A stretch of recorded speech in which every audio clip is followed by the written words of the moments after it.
ഫിലിപ്പിയർ 1. ക്രിസ്തുയേശുവിന്റെ ദാസന്മാരായ പൗലോസും തിമോഥെയോസും ഫിലിപ്പിയിൽ ക്രിസ്തുയേശുവിലുള്ള സകല വിശുദ്ധന്മാർക്കും അധ്യക്ഷന്മാർക്കും ശുശ്രൂഷന്മാർക്കും കൂടെ എഴുതുന്നതു. നമ്മുടെ പിതാവായ ദൈവത്തിങ്കൽ നിന്നും കർത്താവായ ക്രിസ്തുയേശുവിങ്കൽ നിന്നും നിങ്ങൾക്ക് കൃപയും സമാധാനവും ഉണ്ടാകട്ടെ. ഞാൻ നിങ്ങൾക്കു എല്ലാവർക്കും വേണ്ടി കഴിക്കുന്ന സകല പ്രാർത്ഥനയിലും എപ്പോഴും സന്തോഷത്തോടെ പ്രാർത്ഥിച്ചും നിങ്ങളിൽ നല്ല പ്രവൃത്തിയെ ആരംഭിച്ചവൻ യേശുക്രിസ്തുവിന്റെ നാളോളം അതിനെ തികയ്ക്കും എന്ന് ഉറപ്പായി വിശ്വസിച്ചുമിരിക്കുന്നു. ഒന്നാം നാൾ മുതൽ ഇതുവരെയും സുവിശേഷ ഘോഷണത്തിൽ നിങ്ങൾക്കുള്ള കൂട്ടായ്മ നിമിത്തം ഞാൻ നിങ്ങളെ ഓർക്കുമ്പോൾ ഒക്കെയും എന്റെ ദൈവത്തിനു സ്തോത്രം ചെയ്യുന്നു. കൃപയിൽ എനിക്ക് കൂട്ടാളികളായ നിങ്ങളെ ഒക്കെയും എന്റെ ബന്ധനങ്ങളിലും സുവിശേഷത്തിന്റെ പ്രതിവാദത്തിലും സ്ഥിരീകരണത്തിലും ഞാൻ എന്റെ ഹൃദയത്തിൽ വഹിച്ചിരിക്കുകൊണ്ടു അങ്ങനെ നിങ്ങളെ എല്ലാവരെയും കുറിച്ചു വിചാരിക്കുന്നതു എനിക്കു ന്യായമല്ലോ. ക്രിസ്തുയേശുവിന്റെ ആർദ്രതയോടെ ഞാൻ നിങ്ങളെ എല്ലാവരെയും കാൺമാൻ എത്ര വാഞ്ചിക്കുന്നു എന്നതിന്നു ദൈവം സാക്ഷി. നിങ്ങളുടെ സ്നേഹം മേൽക്കുമേൽ പരിജ്ഞാനത്തിലും സകല വിവേകത്തിലും വർദ്ധിച്ചു വന്നിട്ടു. നിങ്ങൾ ഭേദാഭേദങ്ങളെ വിവേചിപ്പാറാകേണം എന്നും ക്രിസ്തുവിന്റെ നാളിലേക്ക് നിർമ്മലന്മാരും ഇടർച്ചയില്ലാത്തവരും ദൈവത്തിന്റെ മഹത്വത്തിനും പുകഴ്ചയ്ക്കുമായിട്ടു യേശുക്രിസ്തുവിനാൽ നീതിഫലം നിറഞ്ഞവരുമായി തീരേണം എന്നും ഞാൻ പ്രാർത്ഥിക്കുന്നു. സഹോദരന്മാരെ, എനിക്കു ഭവിച്ചത് സുവിശേഷത്തിന്റെ അഭിവൃദ്ധിക്കു കാരണമായി തീർന്നു എന്ന് നിങ്ങൾ അറിവാൻ ഞാൻ ഇച്ഛിക്കുന്നു. എന്റെ ബന്ധനങ്ങൾ ക്രിസ്തുനിമിത്തമാകുന്നു എന്നു അകമ്പടിപട്ടാളത്തിൽ ഒക്കെയും ശേഷം എല്ലാവർക്കും തെളിവായി വരികയും സഹോദരന്മാർ മിക്കപേരും എന്റെ ബന്ധനങ്ങളാൽ കർത്താവിൽ ധൈര്യം പൂണ്ട് ദൈവത്തിന്റെ വചനം ഭയം കൂടാതെ പ്രസ്താവിപ്പാൻ അധികം തുനിയുകയും ചെയ്തിരിക്കുന്നു. ചിലർ ക്രിസ്തുവിനെ അസൂയയും പിണക്കവും നിമിത്തം പ്രസംഗിക്കുന്നു. ചിലരോ നല്ല മനസ്സോടെ തന്നെ. അവർ സുവിശേഷത്തിന്റെ പ്രതിവാദത്തിനായിട്ടു ഞാൻ ഇവിടെ കിടക്കുന്നു എന്നു അറിഞ്ഞിട്ടു അതു സ്നേഹത്താൽ ചെയ്യുന്നു. മറ്റവരോ എന്റെ ബന്ധനങ്ങളിൽ എനിക്ക് ക്ലേശം വരുത്തുവാൻ ഭാവിച്ചുകൊണ്ട് നിർമ്മലതയോടെയല്ല ശാഠ്യത്താൽ അത്രേ ക്രിസ്തുവിനെ പ്രസംഗിക്കുന്നതു. പിന്നെ എന്തു നാട്യമായിട്ടോ പരമാർത്ഥമായിട്ടോ ഏതുവിധമായാലും ക്രിസ്തുവിനെ അല്ലോ പ്രസംഗിക്കുന്നതു. ഇതിൽ ഞാൻ സന്തോഷിക്കുന്നു, ഇനിയും സന്തോഷിക്കും. നിങ്ങളുടെ പ്രാർത്ഥനയാലും യേശുക്രിസ്തുവിന്റെ ആത്മാവിന്റെ സഹായത്താലും അതു എനിക്ക് രക്ഷാകാരണമായി തീരും എന്നു ഞാൻ അറിയുന്നു. അങ്ങനെ ഞാൻ ഒന്നിലും ലജ്ജിച്ചു പോകാതെ പൂർണ്ണധൈര്യം പൂണ്ടു ക്രിസ്തു എന്റെ ശരീരത്തിങ്കൽ ജീവനാൽ ആകട്ടെ മരണത്താൽ ആകട്ടെ എപ്പോഴും എന്നപോലെ ഇപ്പോഴും മഹിമപ്പെടുകയുള്ളൂ എന്നു പ്രതീക്ഷിക്കുകയും പ്രത്യാശിക്കുകയും ചെയ്യുന്നു. എനിക്ക് ജീവിക്കുന്നതു ക്രിസ്തുവും മരിക്കുന്നതു ലാഭവും ആകുന്നു. എന്നാൽ ജഡത്തിൽ ജീവിക്കുന്നതിനാൽ എന്റെ വേലയ്ക്കു ഫലം വരുമെങ്കിൽ ഏതു തിരഞ്ഞെടുക്കേണ്ടു എന്നു ഞാൻ അറിയുന്നില്ല. ഇവ രണ്ടിനാലും ഞാൻ ഞെരുങ്ങുന്നു. വിട്ടുപിരിഞ്ഞു ക്രിസ്തുവിനോടുകൂടെ ഇരിപ്പാൻ എനിക്ക് കാംക്ഷയുണ്ടു, അതു അത്യുത്തമമല്ലോ. എന്നാൽ ഞാൻ ജഡത്തിൽ ഇരിക്കുന്നതു നിങ്ങൾ നിമിത്തം ഏറെ ആവശ്യം. ഇങ്ങനെ ഉറച്ചുകൊണ്ടു നിങ്ങളുടെ വിശ്വാസത്തിന്റെ അഭിവൃദ്ധിക്കും സന്തോഷത്തിനുമായി തന്നെ ഞാൻ ജീവനോടിരിക്കും എന്നും നിങ്ങളോടു എല്ലാവരോടും കൂടെ ഇരിക്കും എന്നും അറിയുന്നു. അങ്ങനെ ഞാൻ നിങ്ങളുടെ അടുക്കൽ മടങ്ങി വരുന്നതിനാൽ എന്നെക്കുറിച്ച് നിങ്ങൾക്കുള്ള പ്രശംസ ക്രിസ്തുയേശുവിൽ വർദ്ധിപ്പാൻ ഇടയാകും. ഞാൻ നിങ്ങളെ വന്നു കണ്ടിട്ടോ ദൂരത്തിരുന്നു നിങ്ങളുടെ അവസ്ഥ കേട്ടിട്ടോ നിങ്ങൾ ഏകാത്മാവിൽ നിലനിന്നു എതിരാളികളാൽ ഒന്നിലും കുലുങ്ങിപ്പോകാതെ ഏകമനസ്സോടെ സുവിശേഷത്തിന്റെ വിശ്വാസത്തിനായി പോരാട്ടം കഴിക്കുന്നു എന്നു ഗ്രഹിക്കേണ്ടതെന്നു ക്രിസ്തുവിന്റെ സുവിശേഷത്തിനു യോഗ്യമാമണ്ണം മാത്രം നടപ്പിൻ. ഇതു അവരുടെ നാശത്തിനും നിങ്ങളുടെ രക്ഷയ്ക്കും ഒരു അടയാളമാകുന്നു. അതു ദൈവം തന്നെ വെച്ചതാകുന്നു. ക്രിസ്തുവിൽ വിശ്വസിപ്പാൻ മാത്രമല്ല അവനുവേണ്ടി കഷ്ടം അനുഭവിപ്പാനും കൂടെ നിങ്ങൾക്കു വരം നൽകിയിരിക്കുന്നു. നിങ്ങൾ എങ്കൽ കണ്ടതും ഇപ്പോൾ എന്നെക്കുറിച്ചു കേൾക്കുന്നതുമായ അതേ പോരാട്ടം നിങ്ങൾക്കും ഉണ്ടല്ലോ. ഫിലിപ്പിയർ 2. ക്രിസ്തുവിൽ വല്ല പ്രഭയാധനവും ഉണ്ടെങ്കിൽ, സ്നേഹത്തിന്റെ വല്ല ആശ്വാസവും ഉണ്ടെങ്കിൽ, ആത്മാവിന്റെ വല്ല കൂട്ടായ്മയും ഉണ്ടെങ്കിൽ, വല്ല ആർദ്രതയും മനസ്സലിവും ഉണ്ടെങ്കിൽ, നിങ്ങൾ ഏകമനസ്സുള്ളവരായി ഏകസ്നേഹം പൂണ്ടു അകമത്യപ്പെട്ടു ഏകഭാവമുള്ളവരായി ഇങ്ങനെ എന്റെ സന്ദേശം പൂർണ്ണമാക്കുവിൻ. ശാഠ്യത്താലെയാ ദുരഭിമാനത്താലെയാ ഒന്നും ചെയ്യാതെ താഴ്മയാടെ ഓരോരുത്തൻ മറ്റുള്ളവനെ തന്നെക്കാൾ ശ്രേഷ്ഠൻ എന്നു എണ്ണിക്കൊള്ളുവിൻ. ഓരോരുത്തൻ സ്വന്ത ഗുണമല്ല മറ്റുള്ളവന്റെ ഗുണവും കൂടെ നയാക്കേണം. ക്രിസ്തുയേശുവിലുള്ള ഭാവം തന്നെ നിങ്ങളിലും ഉണ്ടായിരിക്കട്ടെ. അവൻ ദൈവരൂപത്തിൽ ഇരിക്കെ ദൈവത്തെയോടുള്ള സമത്വം മുറുകെ പിടിച്ചു കൊള്ളേണം എന്നു വിചാരിക്കാതെ ദാസരൂപം എടുത്തു. മനുഷ്യസാദൃശ്യത്തിലായി തന്നെത്താൻ ഒഴിച്ചു വേഷത്തിൽ മനുഷ്യനായി വിളങ്ങി തന്നെത്താൻ താഴ്ത്തി മരണത്തെയാളം ക്രൂശിലെ മരണത്തെയാളം തന്നെ അനുസരണമുള്ളവായി തീർന്നു. അതുകൊണ്ട് ദൈവവും അവനെ ഏറ്റവും ഉയർത്തി സകലനാമത്തിനും മേലായ നാമം നൽകി. അങ്ങനെ യേശുവിന്റെ നാമത്തിങ്കൽ സ്വർലോകരുടെയും ഭൂലയാകരുടെയും അധയാലയാകരുടെയും മുഴങ്കാൽ ഒക്കെയും മടങ്ങുകയും എല്ലാ നാവും യേശുക്രിസ്തു കർത്താവു എന്നു പിതാവായ ദൈവത്തിന്റെ മഹത്വത്തിനായി ഏറ്റുപറയുകയും ചെയ്യേണ്ടിവരും. അതുകൊണ്ടു പ്രിയമുള്ളവരെ, നിങ്ങൾ എല്ലായ്പ്പോഴും അനുസരിച്ചതുപോയാലെ ഞാൻ അരികത്തിരിക്കുമ്പയാൾ മാത്രമല്ല, ഇന്നു ദൂരത്തിരിക്കുമ്പയാൾ ഏറ്റവും അധികമായി ഭയത്തെയാടും വിറയലയാടും കൂടെ നിങ്ങളുടെ രക്ഷയ്ക്കായി പ്രവർത്തിപ്പിൻ. ഇച്ഛിക്ക എന്നതും പ്രവർത്തിക്ക എന്നതും നിങ്ങളിൽ ദൈവമല്ലോ തിരുവുള്ളം ഉണ്ടായിട്ട് പ്രവർത്തിക്കുന്നതു. വക്രതയും കേയാട്ടവുമുള്ള തലമുറയുടെ നടുവിൽ നിങ്ങൾ അനിന്ദ്യരും പരമാർത്ഥികളും ദൈവത്തിന്റെ നിഷ്കളങ്കമക്കളും ആകേണ്ടതിനു എല്ലാം പിറുപിറുപ്പും വാദവും കൂടാതെ ചെയ്വിൻ.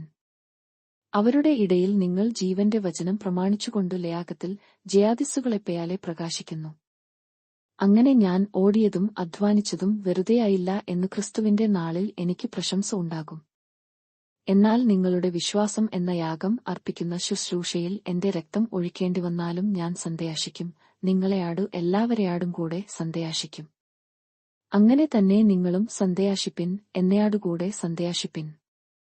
എന്നാൽ നിങ്ങളുടെ വസ്തുത അറിഞ്ഞിട്ടു എനിക്ക് മനം തണുക്കേണ്ടതെന്ന് തിമോഥെയാസിനെ വേഗത്തിൽ അങ്ങയാട്ടു അയക്കാം എന്നു കർത്താവായ യേശുവിൽ ഞാൻ ആശിക്കുന്നു.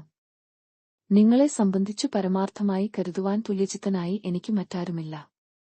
യേശുക്രിസ്തുവിന്റെ കാര്യമല്ല, സ്വന്ത കാര്യമത്രേ എല്ലാവരും നേക്കുന്നു. അവനെയാ മകൻ അപ്പന്നു ചെയ്യുന്നതുപയാലെ എന്നെയാടുകൂടെ സുവിശേഷഘോഷണത്തിൽ സേവ ചെയ്തു എന്നുള്ള അവന്റെ സിദ്ധത നിങ്ങൾ അറിയുന്നുവല്ലോ. ആകയാൽ എന്റെ കാര്യം എങ്ങനെ ആകും എന്നു അറിഞ്ഞ ഉടനെ ഞാൻ അവനെ അയപ്പാൻ ആശിക്കുന്നു. ഞാനും വേഗം വരും എന്നു കർത്താവിൽ ആശ്രയിച്ചിരിക്കുന്നു. എന്നാൽ എന്റെ സഹയാദരനും കൂട്ടുവേലക്കാരനും സഹഭടനും നിങ്ങളുടെ ദൂതനും എന്റെ ബുദ്ധിമുട്ടിനു ശുശ്രൂഷിച്ചവനുമായ എപ്പഫ്രൊദിത്തൊസിനെ നിങ്ങളുടെ അടുക്കൽ അയക്കുന്നതു ആവശ്യം എന്നു എനിക്ക് തോന്നി. അവൻ നിങ്ങളെ എല്ലാവരെയും കാൺമാൻ വാഞ്ചിച്ചും താൻ ദീനമായി കിടന്നു എന്നു നിങ്ങൾ കേട്ടതുകൊണ്ട് വ്യസനിച്ചുമിരുന്നു. അവൻ ദീനം പിടിച്ചു മരിപ്പാറായിരുന്നു സത്യം. എങ്കിലും ദൈവം അവനെയാടു കരുണ ചെയ്തു. അവനെയാടു മാത്രമല്ല, എനിക്ക് ദുഃഖത്തിന്മേൽ ദുഃഖം വരാതിരിപ്പാൻ എന്നെയാടും കരുണ ചെയ്തു. ആകയാൽ നിങ്ങൾ അവനെ വീണ്ടും കണ്ടു സന്ദേശിപ്പാനും എനിക്ക് ദുഃഖം കുറവാനും ഞാൻ അവനെ അധികം ജാഗ്രതയോടെ അയച്ചിരിക്കുന്നു.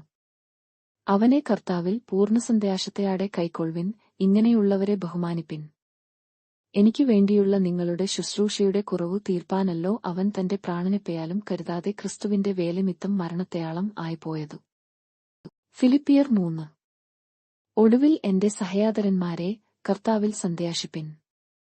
അതേ കാര്യം നിങ്ങൾക്ക് പിന്നെയും എഴുതുന്നതിൽ എനിക്ക് മടുപ്പില്ല, നിങ്ങൾക്കു അതു ഉറപ്പുമാകുന്നു. നായ്ക്കളെ സൂക്ഷിപ്പിൻ, ആകാത്ത വേലക്കാരെ സൂക്ഷിപ്പിൻ, വിച്ഛേദനക്കാരെ സൂക്ഷിപ്പിൻ. നാമല്ലോ പരിച്ഛേദനക്കാർ, ദൈവത്തിന്റെ ആത്മാവുകൊണ്ടു ആരാധിക്കുകയും ക്രിസ്തുയേശുവിൽ പ്രശംസിക്കുകയും ജഡത്തിൽ ആശ്രയിക്കാതിരിക്കുകയും ചെയ്യുന്ന നാം തന്നെ. പക്ഷേ എനിക്ക് ജഡത്തിലും ആശ്രയിപ്പാൻ വകയുണ്ടു, മറ്റാർക്കാനും ജഡത്തിൽ ആശ്രയിക്കാം എന്നു തോന്നിയാൽ എനിക്കു അധികം. 8-ാം നാളിൽ പരിച്ഛേദന ഏറ്റവൻ, ഇസ്രായേൽ ജാതിക്കാരൻ, ബെന്യമീൻ ഗയാത്രക്കാരൻ, എബ്രായരിൽ നിന്നു ജനിച്ച എബ്രായൻ, ന്യായപ്രമാണം സംബന്ധിച്ചു പരീശൻ, ശുഷ്കാന്തി സംബന്ധിച്ചു സഭയെ ഉപദ്രവിച്ചവൻ, ന്യായപ്രമാണത്തിലെ നീതി സംബന്ധിച്ചു അനിന്ദ്യൻ. എങ്കിലും എനിക്ക് ലാഭമായിരുന്നതു ഒക്കെയും ഞാൻ ക്രിസ്തു നിമിത്തം ഛേദം എന്നു എണ്ണിയിരിക്കുന്നു. അത്രയുമല്ല, എന്റെ കർത്താവായ ക്രിസ്തുയേശുവിനെക്കുറിച്ചുള്ള പരിജ്ഞാനത്തിന്റെ ശ്രേഷ്ഠത നിമിത്തം ഞാൻ ഇപ്പയാഴും എല്ലാം ഛേദം എന്നു എണ്ണുന്നു. ഞാൻ ക്രിസ്തുവിനെ നേടേണ്ടതെന്നും ന്യായപ്രമാണത്തിൽ നിന്നുള്ള എന്റെ സ്വന്തം നീതിയല്ല, ക്രിസ്തുവിങ്കലുള്ള വിശ്വാസം മൂലം ദൈവം വിശ്വസിക്കുന്നവർക്കു നൽകുന്ന നീതി തന്നെ ലഭിച്ചു. അവനിൽ ഇരിക്കേണ്ടതെന്നും അവന്റെ മരണത്തെയാട് അനുരൂപപ്പെട്ടിട്ടു അവനെയും അവന്റെ പുനരുത്ഥാനത്തിന്റെ ശക്തിയെയും അവന്റെ കഷ്ടാനുഭവങ്ങളുടെ കൂട്ടായ്മയെയും അനുഭവിച്ചറിയേണ്ടതെന്നും ഇങ്ങനെ വല്ലവിധേനയും മരിച്ചവരുടെ ഇടയിൽ നിന്നുള്ള പുനരുത്ഥാനം പ്രാപിക്കേണം എന്നു വെച്ചും ഞാൻ അവന്റെ നിമിത്തം എല്ലാം ഉപേക്ഷിച്ചു ചവറു എന്നു എണ്ണുന്നു. ലഭിച്ചു കഴിഞ്ഞു എന്നെയാ, തികഞ്ഞവനായി എന്നെയാ അല്ല, ഞാൻ ക്രിസ്തുയേശുവിനാൽ പിടിക്കപ്പെട്ടിരിക്കുന്നതുകൊണ്ടു എനിക്കും അത് പിടിക്കാമെയാ എന്നുവെച്ചു പിന്തുടരുന്നതേയുള്ള. സഹയാദരന്മാരെ, ഞാൻ പിടിച്ചിരിക്കുന്നു എന്ന് നിരൂപിക്കുന്നില്ല. ഒന്നു ഞാൻ ചെയ്യുന്നു, പിമ്പിലുള്ളതു മറന്നും മുമ്പിലുള്ളതെന്നു ആഞ്ഞും കൊണ്ടു ക്രിസ്തുയേശുവിൽ ദൈവത്തിന്റെ പരമവിളിയുടെ വിരുദിനായി ലാക്കിലേക്ക് ഓടുന്നു. നമ്മിൽ തികഞ്ഞവർ ഒക്കെയും ഇങ്ങനെ തന്നെ ചിന്തിച്ചുകൊള്ളുക. വല്ലതിലും നിങ്ങൾ വേറെ വിധമായി ചിന്തിച്ചാൽ ദൈവം അതും നിങ്ങൾക്ക് വെളിപ്പെടുത്തിത്തരും. എന്നാൽ നാം പ്രാപിച്ചിരിക്കുന്ന പരിജ്ഞാനം തന്നെ അനുസരിച്ചു നടക്കുക. സഹോദരന്മാരെ, നിങ്ങൾ എല്ലാവരും എന്നെ അനുകരിപ്പിൻ. ഞങ്ങൾ നിങ്ങൾക്ക് കാണിച്ച മാതൃകപ്രകാരം നടക്കുന്നവരെയും കുറിക്കൊള്ളുവിൻ. ഞാൻ പലപ്പോഴും നിങ്ങളെയാട് പറഞ്ഞതുപോലെ അനേകർ ക്രിസ്തുവിന്റെ ക്രൂശിന്നു ശത്രുക്കളായി നടക്കുന്നു എന്നു ഇപ്പയാൾ കരഞ്ഞും കൊണ്ട് പറയുന്നു. അവരുടെ അവസാനം നാശം, അവരുടെ ദൈവം വയറു, ലജ്ജയായതിൽ അവർക്കു മാനം തേയാന്നുന്നു അവർ ഭൂമിയിലുള്ളതു ചിന്തിക്കുന്നു. നമ്മുടെ പൗരത്വമേയ സ്വർഗത്തിൽ ആകുന്നു, അവിടെ നിന്നു കർത്താവായ യേശുക്രിസ്തു രക്ഷിതാവായി വരും എന്നു നാം കാത്തിരിക്കുന്നു. അവൻ സകലവും തനിക്ക് കീഴ്പ്പെടുത്തുവാൻ കഴിയുന്ന തന്റെ വ്യാപാരശക്തി കൊണ്ട് നമ്മുടെ താഴ്ചയുള്ള ശരീരത്തെ തന്റെ മഹത്വമുള്ള ശരീരത്തെയാട് അനുരൂപമായി രൂപാന്തരപ്പെടുത്തും. ഫിലിപ്പിയർ 4. അതുകൊണ്ടു എന്റെ പ്രിയരും വാഞ്ചിതരുമായ സഹോദരന്മാരെ, എന്റെ സന്ദേശവും കിരീടവുമായുള്ളയാരെ, ഇങ്ങനെ കർത്താവിൽ നിലനിൽപ്പിൻ. പ്രിയമുള്ളവരെ, കർത്താവിൽ ഏകചിന്തയാടിരിപ്പാൻ ഞാൻ യുവതിയെയും സുന്ദുകയെയും പ്രബോധിപ്പിക്കുന്നു. സാക്ഷാൽ ഇണയാളിയായുള്ളയവേ, അവർക്ക് തുണനിൽക്കേണം എന്നു ഞാൻ നിന്നെയാടും അപേക്ഷിക്കുന്നു. ജീവപുസ്തകത്തിൽ പേരുള്ള ക്ലേമന്ത് മുതലായ എന്റെ കൂട്ടുവേലക്കാരുമായി ആ സ്ത്രീകൾ എന്നെയാടുകൂടെ സുവിശേഷഘോഷണത്തിൽ പേരാടിയിരിക്കുന്നു. കർത്താവിൽ എപ്പോഴും സന്ദേശിപ്പിൻ എന്നു ഞാൻ പിന്നെയും പറയുന്നു. നിങ്ങളുടെ സൗമ്യത സകല മനുഷ്യരും അറിയട്ടെ. കർത്താവ് വരുവാൻ അടുത്തിരിക്കുന്നു. ഒന്നിനെക്കുറിച്ചും വിചാരപ്പെടരുതു, എല്ലാറ്റിലും പ്രാർത്ഥനയാലും അപേക്ഷയാലും നിങ്ങളുടെ ആവശ്യങ്ങൾ സ്തോത്രത്തോടുകൂടെ ദൈവത്തെയാട് അറിയിക്കത്രേ വേണ്ടതു. എന്നാൽ സകലബുദ്ധിയെയും കവിയുന്ന ദൈവസമാധാനം നിങ്ങളുടെ ഹൃദയങ്ങളെയും നിനവുകളെയും ക്രിസ്തുയേശുവിങ്കൽ കാക്കും. ഒടുവിൽ സഹോദരന്മാരെ, സത്യമായതു ഒക്കെയും ഘനമായതു ഒക്കെയും നീതിയായതു ഒക്കെയും നിർമ്മലമായതു ഒക്കെയും രമ്യമായതു ഒക്കെയും സൽകീർത്തിയായതു ഒക്കെയും സൽഗുണമയ പുകഴ്ചയ അതു ഒക്കെയും ചിന്തിച്ചുകൊള്ളുവിൻ. എന്നെയാട് പഠിച്ചും ഗ്രഹിച്ചും കേട്ടും കണ്ടുമുള്ളതു പ്രവർത്തിപ്പിൻ. എന്നാൽ സമാധാനത്തിന്റെ ദൈവം നിങ്ങളെയാടുകൂടെ ഇരിക്കും. നിങ്ങൾ പിന്നെയും എനിക്ക് വേണ്ടി വിചാരിപ്പാൻ തുടങ്ങിയതിനാൽ ഞാൻ കർത്താവിൽ വളരെ സന്തോഷിച്ചു. മുമ്പേ തന്നെ നിങ്ങൾക്ക് വിചാരമുണ്ടായിരുന്നു, എങ്കിലും അവസരം കിട്ടിയില്ല. ബുദ്ധിമുട്ടു നിമിത്തമല്ല ഞാൻ പറയുന്നതു, ഉള്ള അവസ്ഥയിൽ അലംഭാവത്തെയാടിരിപ്പാൻ ഞാൻ പഠിച്ചിട്ടുണ്ടു. താഴ്ചയിൽ ഇരിപ്പാനും സമൃദ്ധിയിൽ ഇരിപ്പാനും എനിക്കു അറിയാം. തൃപ്തനായിരിപ്പാനും വിശന്നിരിപ്പാനും സമൃദ്ധിയിൽ ഇരിപ്പാനും ബുദ്ധിമുട്ടു അനുഭവിപ്പാനും എല്ലാം ഞാൻ ശീലിച്ചിരിക്കുന്നു. എന്നെ ശക്തനാക്കുന്നവൻ മുഖാന്തരം ഞാൻ സകലത്തിനും മതിയാകുന്നു. എങ്കിലും എന്റെ കഷ്ടതയിൽ നിങ്ങൾ കൂട്ടായ്മ കാണിച്ചതു നന്നായി. ഫിലിപ്പിയരെ, സുവിശേഷഘോഷണത്തിന്റെ ആരംഭത്തിൽ ഞാൻ മക്കദോന്യയിൽ നിന്നു പുറപ്പെട്ടാറെ നിങ്ങൾ മാത്രമല്ലാതെ ഒരു സഭയും വരവു ചിലവു കാര്യത്തിൽ എന്നെയാട് കൂട്ടായ്മ കാണിച്ചില്ല എന്ന് നിങ്ങളും അറിയുന്നു. തെസ്സലോനീക്കയിലും എന്റെ ബുദ്ധിമുട്ടു തീർപ്പാൻ നിങ്ങൾ 1-2 വട്ടം അയച്ചു തന്നുവല്ലോ. ഞാൻ ദാനം ആഗ്രഹിക്കുന്നു എന്നല്ല, നിങ്ങളുടെ കണക്കിലേക്ക് ഏറുന്ന ഫലം അത്രേ ആഗ്രഹിക്കുന്നതു. ഇപ്പയാൾ എനിക്ക് വേണ്ടുന്നതു എല്ലാം ഉണ്ടു, സമൃദ്ധിയായുമിരിക്കുന്നു. നിങ്ങൾ അയച്ചു തന്നതു സൗരഭ്യവാസനയായി ദൈവത്തിനു പ്രസാദവും സുഗ്രാഹ്യവുമായ യാഗമായി എപ്പഫ്രൊദിത്തയാസിന്റെ കൈയാൽ ഞാൻ പ്രതിഗ്രഹിച്ചു തൃപ്തനായിരിക്കുന്നു. എന്റെ ദൈവമേയ നിങ്ങളുടെ ബുദ്ധിമുട്ടു ഒക്കെയും മഹത്വത്തെയാടെ തന്റെ ധനത്തിനൊത്തവണ്ണം ക്രിസ്തുയേശുവിൽ പൂർണ്ണമായി തീർത്തുതരും. നമ്മുടെ ദൈവവും പിതാവുമായവന്നു എന്നേക്കും മഹത്വം. ആമേൻ. ക്രിസ്തുയേശുവിൽ ഓരോ വിശുദ്ധനെയും വന്ദനം ചെയ്യുവിൻ. എന്നെയാടുകൂടെയുള്ള സഹോദരന്മാർ നിങ്ങളെ വന്ദനം ചെയ്യുന്നു. വിശുദ്ധന്മാർ എല്ലാവരും വിശേഷാൽ കൈസരുടെ അരമനയിലുള്ളവരും നിങ്ങളെ വന്ദനം ചെയ്യുന്നു. കർത്താവായ യേശുക്രിസ്തുവിന്റെ കൃപ നിങ്ങളുടെ ആത്മാവിനെയാടുകൂടെ ഇരിക്കുമാറാകട്ടെ.